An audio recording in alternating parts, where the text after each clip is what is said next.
महाराष्ट्र के फुलंब्री में भूमि पूजन समारोह का आयोजन राज्यपाल हरिभाऊ बागड़े ने किया प्रतिभाग, कहा भवनों के निर्माण में गुणवत्ता का रखे ख्याल। सीएम भजनलाल शर्मा के प्रयासों से सदन में टूटा गतिरोध, कहा सदन की मर्यादा पक्ष विपक्ष की जिम्मेदारी, विकसित राजस्थान बनाने के लिए मिलकर बढ़ाना होगा आगे। जयपुर में बीजेपी अल्पसंख्यक मोर्चा प्रदेश पदाधिकारी की बैठक, बीजेपी प्रदेशाध्यक्ष मदन राठौर का हुआ स्वागत, राठौर ने आगामी कार्यक्रमों के बारे में ली जानकारी। विधानसभा अध्यक्ष वासुदेव देवनानी ने दी सौगात, अजमेर उत्तर में होंगे करोड़ों के विकास कार्य, आमजन को राहत प्रदान करवाना देवनानी का लक्ष्य। और ईट परीक्षा को लेकर अभ्यर्थियों में जुनून, टोंक में परीक्षा के बीच महिला ने दिया बच्चे को जन्म, पति ने कहा नहीं पता था आज घर आएगी लक्ष्मी। नमस्कार, बहुत स्वागत है आप सभी का। मैं हूं आपके साथ ज्योति यादव। चलिए बुलेटिन की शुरुआत करते हैं। राज्यपाल हरिभाऊ बागड़े ने गुरुवार को महाराष्ट्र के फुलंब्री में श्री संत सातवा माली ग्रामीण महाविद्यालय में पीएम उषा योजना के अंतर्गत निर्मित होने वाले महिला छात्रावास, ग्रंथालय और सभागृह निर्माण के भूमि पूजन समारोह में भाग लिया है। उन्होंने इससे पहले भूमि पूजन करते हुए इन भवनों के निर्माण में गुणवत्ता का ध्यान रखने पर जोर दिया। उन्होंने गांव में उच्च शिक्षा के प्रभावी प्रसार के साथ वहां आधारभूत सुविधाओं को महत्वपूर्ण बताया। तो महाराष्ट्र में देखिए, आपको बताते चले कि राज्यपाल हरिभाऊ बागड़े जो है यहां पर पहुंचे और उन्होंने प्रतिभाग किया है। भवनों के निर्माण में गुणवत्ता का ख्याल रखें, इस दौरान उन्होंने ये निर्देश दिया, ये बातें कही कि जो भवन है उनके जो निर्माण के जो कार्य हैं, जो गुणवत्ता है उसके ऊपर ध्यान रखने के लिए यहां पर उन्होंने कहा है। और साथ ही साथ आपको बताते चले कि यहां पर आयोजन जो है किया गया और इसके साथ ही यहां पर गणमान्य लोग भी मौजूद थे। आधारभूत सुविधाओं का उन्होंने एक महत्व क्या होता है वो भी यहां पर उन्होंने साझा करा और साथ ही साथ आपको बताते चले कि उन्होंने निर्माण कार्य जो है उस पे जो उसकी गुणवत्ता है उसको किस तरीके से सही तरीके से किया जाए उसको लेकर भी उन्होंने निर्देश दिए हैं यहां पर।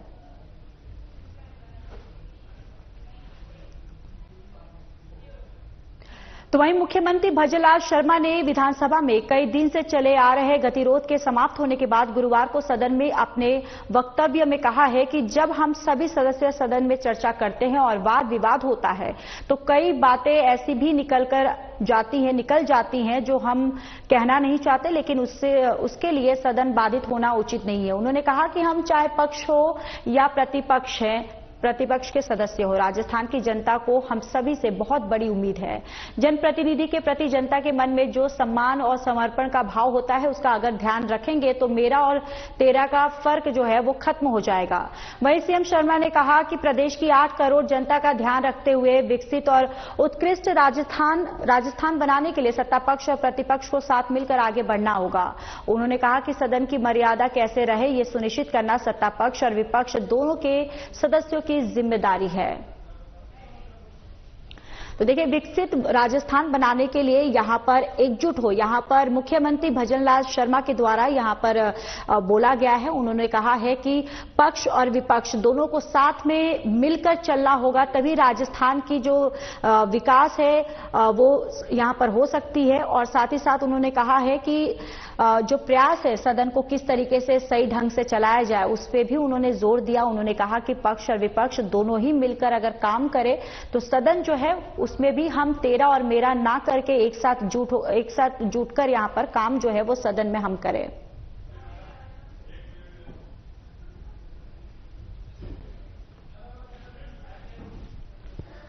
तो विकसित राजस्थान बनाने के लिए एकजुट हो, मुख्यमंत्री भजनलाल शर्मा के द्वारा ये बातें कही गई। आपको बताते चले कि राजस्थान में विधानसभा का सत्र जो है वो शुरू है और इस दौरान मुख्यमंत्री भजनलाल शर्मा ने उन्होंने कहा है कि चाहे पक्ष हो या चाहे विपक्ष हो, सभी को एक साथ जुटकर यहां पर काम करना चाहिए। साथ ही साथ एक साथ काम करने से ही राजस्थान का विकास हो सकता है।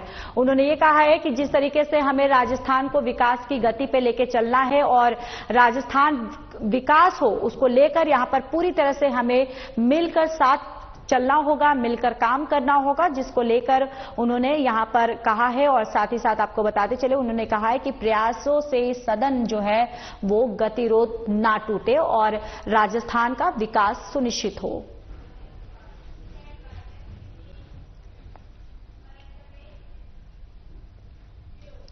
तो वहीं बीजेपी प्रदेश कार्यालय में अल्पसंख्यक मोर्चा के प्रदेश पदाधिकारी, प्रदेश कार्य समिति सदस्य, जिलाध्यक्ष और जिला महामंत्रियों की बैठक आयोजित हुई।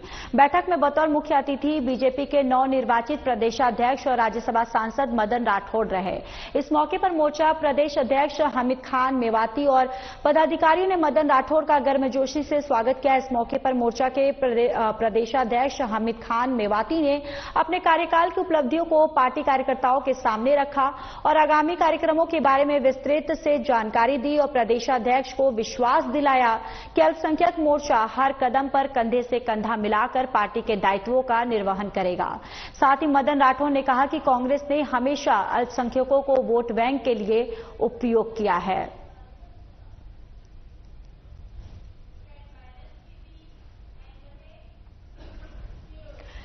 राजस्थान सरकार में उद्योग और वाणिज्य मंत्री कर्नल राज्यवर्धन राठौड़ ने प्रधानमंत्री नरेंद्र मोदी के कुशल मार्गदर्शन में अधिकारियों के साथ राजस्थान ग्लोबल इन्वेस्टमेंट समिट के तहत हुए एमओयू और फिनटेक पार्क, जयपुर में बन रहे यूनिटी मॉल, राजस्थान मंडपम और अन्य विकास कार्यों के प्रगति की समीक्षा बैठक की।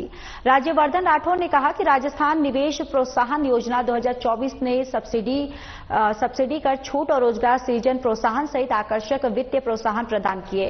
Rising Rajasthan global investment summit 2024 के तहत देश विदेश के निवेशकों ने हमारी सरकार की तरफ से स्थापित पॉलिसी फ्रेमवर्क में विश्वास जताते हुए पहले ही साल में 35 लाख करोड़ रुपए से अधिक के एमओयू पर हस्ताक्षर किए हैं, जो राज्य के इतिहास में सर्वाधिक है और इन पर धरातल पर काम भी शुरू हो चुका है।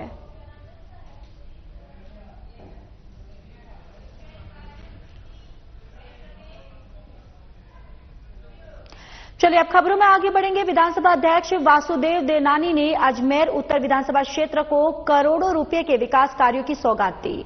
उन्हीं की अनुशंसा पर अजमेर विकास प्राधिकरण ने विधानसभा क्षेत्र के कई क्षेत्रों में विकास कार्यों की स्वीकृति जारी कर दी है। नाला निर्माण, पुलिया और सड़क निर्माण आदि कार्यों से हजारों लोगों को जल भराव से मुक्ति और आवागमन की सुविधा मिलेगी। बताते चले कि विधानसभा अध्यक्ष देवनानी ने पिछले दिनों अजमेर विकास प्राधिकरण के अधिकारियों को अजमेर उत्तर विधानसभा क्षेत्र में कई इलाकों में जल भराव की समस्या से मुक्ति और अन्य विकास कार्यों की स्वीकृति जारी कर आमजन को राहत देने के निर्देश दिए थे।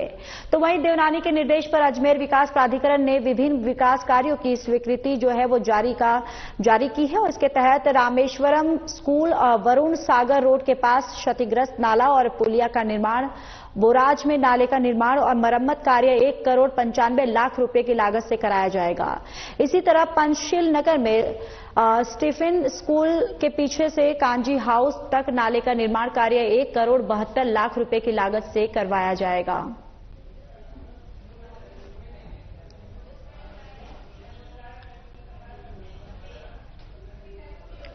तो वहीं अपेक्स यूनिवर्सिटी परिसर में विज्ञान एवं प्रौद्योगिकी विभाग, राजस्थान सरकार और विज्ञान भारती के संयुक्त तत्वावधान में विज्ञान दिवस पर आयोजित विज्ञान महोत्सव में मुख्य अतिथि के रूप में संबोधित किया। तो वहीं आपको बताते चले कि भारत सदियों से ज्ञान और विज्ञान में विश्व का नेतृत्व करता रहा है।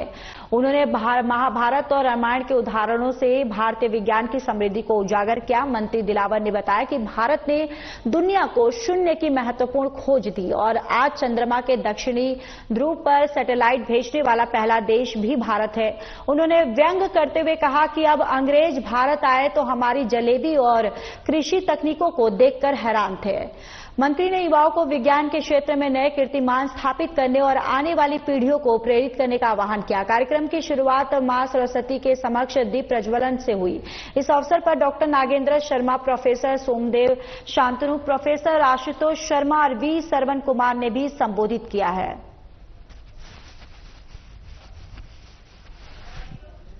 विज्ञान भारती द्वारा 2 दिवसीय राजस्थान विज्ञान महोत्सव और हर वर्ष इसका आयोजन करते हैं। ये विद्यार्थी, शोधार्थी और साइंस के जानकार हैं जो आगे बढ़ना चाहते हैं, उसके लिए प्रेरणा बनता है। राजस्थान में रीट परीक्षा के तमाम इंतजाम किए गए हैं। लाखों अभ्यर्थी रीट की परीक्षा दे रहे हैं। अभ्यर्थियों ने परीक्षा को लेकर एक जुनून भी देखा जा रहा है। टोंक में भी एक महिला अभ्यर्थी को परीक्षा देने में इतना जुनून था कि महिला अपनी गर्भ अवस्था के बीच भी परीक्षा देने पहुंच गई। मालपुरा के बागड़ी निवासी गर्भवती महिला अभ्यर्थी प्रियंका चौधरी का परीक्षा सेंटर में भी टोंक के बरौनी के राजकीय उच्च माध्यमिक विद्यालय था। परीक्षा के दौरान अचानक से महिला अभ्यर्थी प्रियंका को लेबर पेन शुरू हो गया। इसकी सूचना केंद्राधीशक ने तुरंत जिला प्रशासन को दी, जहां पर जिला प्रशासन की सूचना पर परीक्षा केंद्र पहुंची और 108 एम्बुलेंस की मदद से प्रसूता को टोंक सआदत अस्पताल के जनाना अस्पताल लाया गया, जहां चिकित्सकों की देखरेख महिला अभ्यर्थी प्रियंका चौधरी की नॉर्मल डिलीवरी हुई। प्रियंका ने बालिका को जन्म दिया। फिलहाल नवजात और प्रसूता दोनों पूरी तरह से स्वस्थ हैं। दोनों को जनाना अस्पताल के वार्ड में एडमिट करवाया गया है। फिलहाल बेटी के जन्म के बाद मां और पिता दोनों खुश तो हैं, लेकिन उन्हें थोड़ा मलाल भी है कि उनकी पत्नी रीट परीक्षा का पूरा पेपर सॉल्व नहीं कर पाई।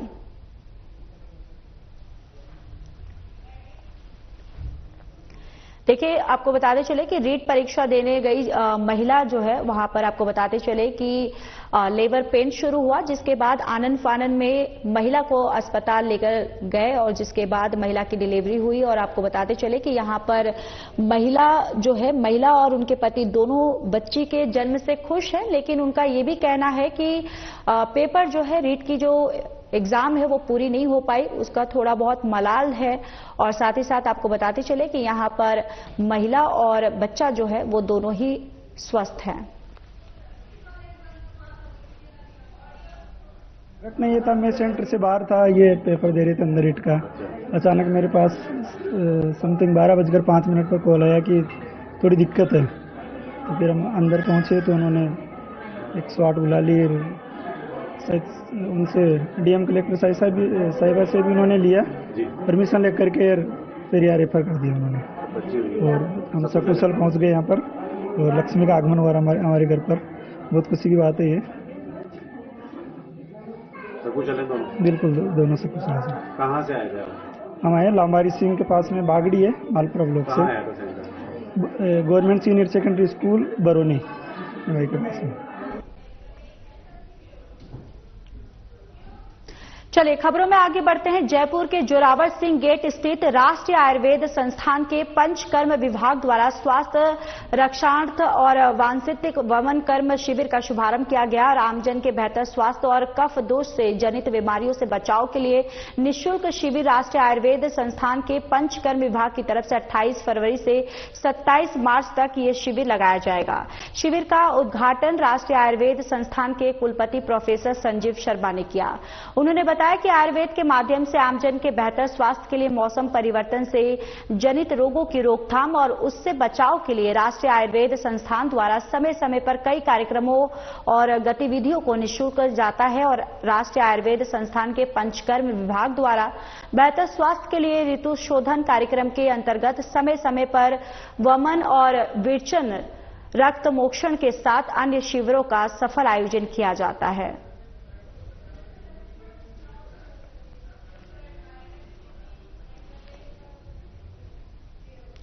चैत्र प्रतिपदा पर हिंदू नववर्ष के प्रति जागरूकता बढ़ाने के उद्देश्य से कर्मवान फाउंडेशन द्वारा हिंदू नववर्ष स्वाभिमान यात्रा का आयोजन किया जा रहा है।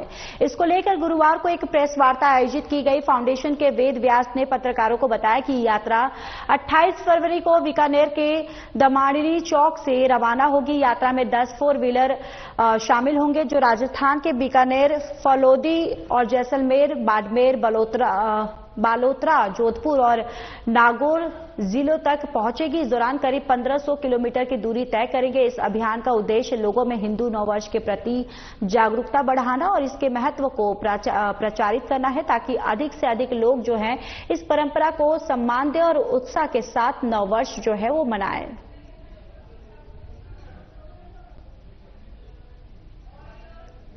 फाउंडेशन के तत्वाधान में हिंदू नववर्ष हमारा स्वाभिमान यात्रा निकाली जा रही है, जो 28 तारीख को कल बीकानेर से दमानी चौक से रवाना होगी और पश्चिमी राजस्थान के 7 जिलों में यह यात्रा घूमेगी। और यात्रा का मुख्य उद्देश्य एक ही है, हिंदू नववर्ष वैसे ही मनाया जाए जैसे 31st सेलिब्रेट किया जाता है। और यह हमारा प्रयास है कि भाई हिंदू नववर्ष भी बड़े धूमधाम से मनाया जाए। इसके लिए यह यात्रा निकाली जा रही है और बीकानेर में भी खूब सारे दुकानदारों से और प्रतिष्ठानों से संपर्क किया, रेस्टोरेंट, कैफे उन लोगों से कि वो भी उस दिन 31 की तरह ही अपने प्रतिष्ठानों को सजाए। तो वहीं बानसूर के रामपुर के समीप सबलपुरा की पहाड़ियों में प्रसिद्ध चूड़सिद्ध बाबा का विशाल मेला बड़े ही धूमधाम के साथ आयोजित किया जा रहा है। लोग पैदल हाथों में बाबा का निशान लेकर मंदिर तक पहुंच रहे हैं। चूड़सिद्ध बाबा की आसपास के क्षेत्र में अच्छी मान्यता है। मेले के दिन सभी घरों में दाल चूरमा बनाया जाता है। बाबा की जोत देखकर परिवार में सुख समृद्धि की कामना करते हैं। यहाँ नवविवाहिता जोड़े बाबा के मंदिर में मत्था टेक कर नए जीवन की शुरुआत करते हैं और एक दिन पहले यानी कि महाशिवरात्रि के दिन से ही दूर दराज से यात्री मेले में पहुंच रहे हैं और बाबा के दर्शन कर रहे हैं। चूहड़ स्थित महाराज के मेले के साथ ही क्षेत्र में मेलों की शुरुआत हो चुकी है। मेला कमेटी की ओर से श्रद्धालुओं के लिए खास इंतजाम भी किए गए हैं।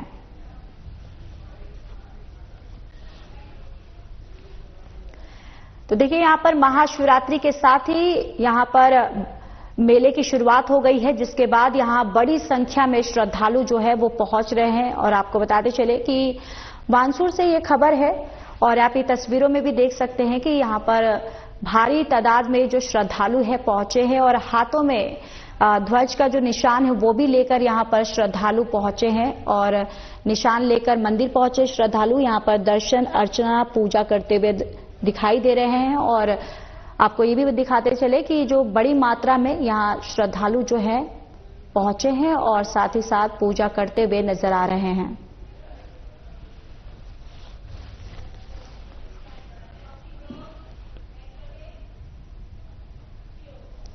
जवाहर कला केंद्र की पाक्षिक नाट्य योजना के तहत बुधवार को रंगायन में नाटक हेलो मिस्टर परसाई का मंचन किया गया। ये नाटक प्रसिद्ध व्यंग्यकार हरिशंकर परसाई की 3 प्रमुख कहानियों साहब महत्वाकांक्षी, इंस्पेक्टर राम सिंह की ट्रेनिंग और राम भरोसे का इलाज पर आधारित था। नाटक की शुरुआत एक किताब से होती है जिसमें से किरदार बाहर आते हैं और मिस्टर परसाई से संवाद करते हैं। इन किरदारों का कहना है कि उनके बारे में जो किताबों में लिखा गया है वो कभी हुआ ही नहीं। वे परसाई से विद्रोह करते हैं क्योंकि उन्होंने समाज को बदलने की जो कल्पना की थी वो पूरी नहीं हो पाई है। सुरेश आचार्य द्वारा निर्देशित इस नाटक में सामाजिक और राजनीतिक मुद्दों पर व्यंग किया गया था। ये नाटक दर्शकों के बीच साहित्य और समाज के बीच संबंधों को उजागर करता है। नाटक में मंच पर कलाकारों में मालू सिंह राठौर, रमेश शर्मा, प्रहलाद सिंह, राज पुरोहित, सुरेश आचार्य, प्रियंका आर्य, प्रतीक कुमार, प्रजापत राहुल, ऋषि देव, मोहित शर्मा और अभिषेक शर्मा शामिल रहे। अगले दिन गुरुवार को स्वदेश दीपक द्वारा लिखित नाटक कोर्ट मार्शल का मंचन अखिलेश नारायण के निर्देशन में किया जाएगा। जवाहर कला केंद्र जयपुर में नाटक मिस्टर परसाई का मंचन हुआ और हमारी पूरी टीम ने मिलकर उस नाटक का निर्माण किया है। और हरिशंकर परसाई जी जो भारत के विख्यात व्यंग्यकार हैं, उनकी 3 कहानियों के आधारित है ये नाटक और उनके अन्य नाटकों से भी कुछ हमने डायलॉग्सों को इस नाटक में समाहित किया है। और बेसिकली हरिशंकर परसाई की लगभग 50-60 कहानियां पढ़ने के बाद जो एक स्केच बना इस नाटक को लेकर, तो उसी के इर्द गिर्द इस तीनों कहानियों को गूंथा गया है। और कहीं ना कहीं दूसरी कहानियों में ऐसा लगा मुझे हरिशंकर परसाई जी के जो अंदर का द्वंद्व या उनके अंदर जो गुस्सा है या जो रोष है वो मुझे दूसरी कहानियों में नजर आया। तो मैं उस गुस्से को भी इस नाटक में मैंने दिखाने का प्रयास किया है। और कहीं ना कहीं मुझे ये भी लगता है कि शायद वो जो हरिशंकर परसाई जी का जो रोष है, गुस्सा है, वो उसमें कहीं ना कहीं एज ए निर्माता मेरा भी कुछ प्रकाश आ ही जाता है। तो वहीं बानसूर की बास दयाल थाना पुलिस ने कार्रवाई करते हुए मांडली नदी के पास खड़ी गाड़ी से अवैध बरामद किए हैं। इस दौरान आरोपी अंधेरे का फायदा उठाकर मौके से फरार हो गया। पुलिस ने कार से पिस्टल और जिंदा कारतूस बरामद किया है। बताते चले कि आरोपी प्रदीप गुर्जर कोटपुतली इलाके का रहने वाला है और थाने का हिस्ट्री शीटर है। उसके खिलाफ कई पुलिस थानों में 24 मामले दर्ज है। पुलिस ने बताया कि जिले में अवैध हथियार रखने वाले और अपराधियों के खिलाफ विशेष अभियान चलाया हुआ है। अभियान के तहत पुलिस नियमित गश्त और नाकाबंदी कर रही है और इस दौरान पुलिस को मांडली नदी के पास एक कार की तलाशी ली तो उसमें पिस्टल और कारतूस मिला। इस पर पुलिस ने कार जब्त कर ली है और मामला दर्ज कर जांच शुरू कर दिया है। तो देखिए मांडली यहां पर पुलिस को एक बड़ी सफलता जो है हाथ लगी है। आपको बताते चले कि आरोपियों को पुलिस ने गिरफ्तार किया है और उनके पास से पिस्टल और जिंदा कारतूस जो है पुलिस ने बरामद कर लिया है। और आपको ये भी बताते चले कि पुलिस आरोपी जो है वो अंधेरे का फायदा अंधेरे का फायदा उठाकर भागने की कोशिश कर रहे थे, जिसके बाद पुलिस जो है वो गश्त करने के दौरान उसे शक हुआ, जिसके बाद धरपकड़ की गई और यहां पर आरोपियों की गिरफ्तारी हो गई है। और साथ ही साथ यहां पर पुलिस को आरोपियों के पास से पिस्टल और जिंदा कारतूस जो है वो भी बरामद किया गया है और अब आगे की जो भी कार्रवाई है उसको अमल की जाएगी।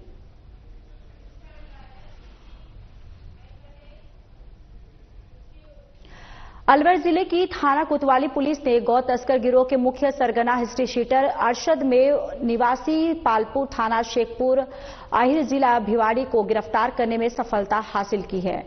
आपको बताते चले कि आरोपी गिरफ्तारी पर 25,000 रुपए का इनाम घोषित है और एसपी संजीव नैन ने बताया कि अरावली विहार थाना पुलिस की ओर से 23 फरवरी की रात एक पिकअप में गौकशी के लिए ले जाई जा रही 2 गायों का मुक्त कराकर और शातिर गौ तस्कर जुबेर खान मेव निवासी ताजुका बास थाना किशनगढ़ बास जिला खैरतल और तिजारा को गिरफ्तार कर पिकअप गाड़ी से एक देशी कट्टा और 2 कार्टून शराब के जब्त किए गए। इस कार्रवाई के दौरान मौके से 4 गौ तस्कर अरशद और उसका भाई अख्तर उर्फ मित्तल और 2 अन्य आरोपी फरार हो गए थे। दोनों शातिर अपराधी भाइयों की गिरफ्तारी के लिए उनके कार्यालय से 25,000 रुपए का इनाम घोषित किया गया था, जिसके बाद टीम गठित कर आरोपियों की छानबीन की जा रही थी। फिलहाल पुलिस ने आरोपी अरशद मेव को गिरफ्तार कर जेल भेज दिया है और पुलिस आगे की जांच पड़ताल में जुट गई है।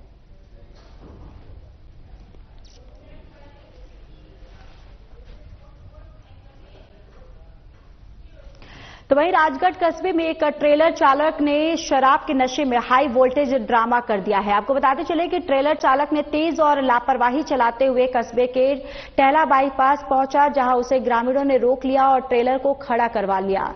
सूचना पर राजगढ़ थानाधिकारी राजेश मीना जाप्ते के साथ मौके पर पहुंचे, जहां उन्होंने चालक को ग्रामीणों से दस्तयाब कर ट्रेलर को जब्त कर लिया। चालक इतना नशे में था कि ट्रेलर फाटक पर खड़ा कर करीब 15 मिनट तक सड़क को जाम कर दिया। गनीमत ये रही कि उस समय ट्रेन का आना नहीं हुआ और दुपहिया वाहन चालकों के साथ किसी बड़ी घटना होने से बच गई। पुलिस ने मामला दर्ज कर जांच शुरू कर दी है।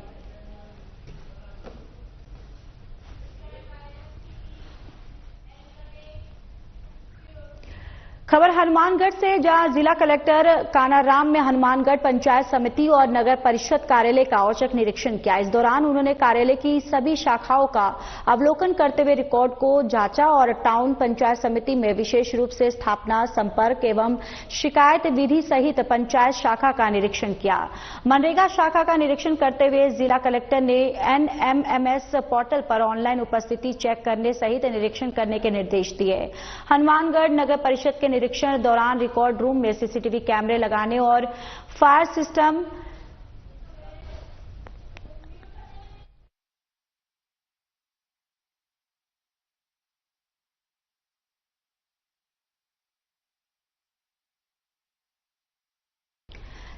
इंस्टॉल करने के निर्देश दिए। जिला कलेक्टर ने कहा कि निस्तारित पत्रावलियों के रिकॉर्ड को रिकॉर्ड रूम में रखवाया जाए और नामांतरण के निस्तारण की पेंडेसी को शीघ्र दूर करने, निर्माण कार्य में कार्यादेश जारी होने के बावजूद शुरू नहीं हुए कार्यों को जल्द शुरू करवाते हुए पूर्ण करवाने के निर्देश दिए। इस मौके पर हनुमानगढ़ नगर परिषद आयुक्त सुरेंद्र कुमार यादव, हनुमानगढ़ विकास अधिकारी राजीव यादव, ADO रामेश्वर लाल, अशोक वर्मा और कमल सिंह शेखावत मौजूद रहे।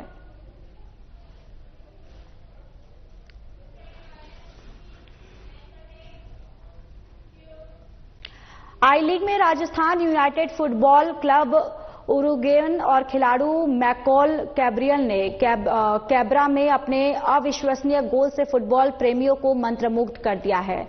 रियल कश्मीर के खिलाफ जयपुर में हुए मुकाबले में उन्होंने खेल के पहले हाफ में ऐसा गोल दिया जिससे मौजूदा सीजन का सर्वश्रेष्ठ गोल माना जा रहा है। और आपको बताते चले, खिलाड़ी के पास को चेस्ट से नियंत्रित किया और शानदार संतुलन के साथ रिवर्स शॉट लगाकर गेंद को सीधे जाल में डाल दिया। गोल इतना बेहतरीन था कि विपक्षी गोलकीपर खिलाड़ियों को भी हद हतप्रभ कर दिया है और कमेंटेटरों ने इसे आई लीग की सीजन का सबसे सर्वश्रेष्ठ गोल बताया, जबकि सोशल मीडिया पर ये तेजी से वायरल हो गया है और इंस्टाग्राम पर इस गोल के मीम्स है वो भी बनाए जा रहे हैं और लोग इसकी तुलना दिग्गज फुटबॉलर क्रिस्टियानो रोनाल्डो के गोल से कर रहे हैं। फुटबॉल प्रेमियों ने इसे वर्ल्ड क्लास गोल की संज्ञा दी है।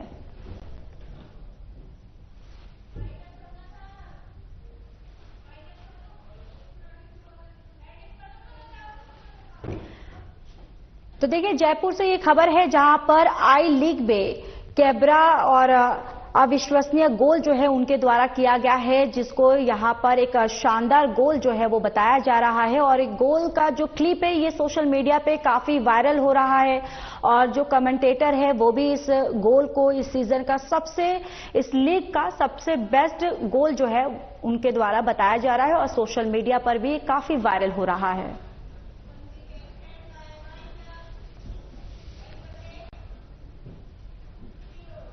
चलिए, इस बुलेटिन में इतना ही। बाकी देश और दुनिया की तमाम बड़ी खबरों के लिए जुड़े रहिए हमारे साथ। नमस्कार।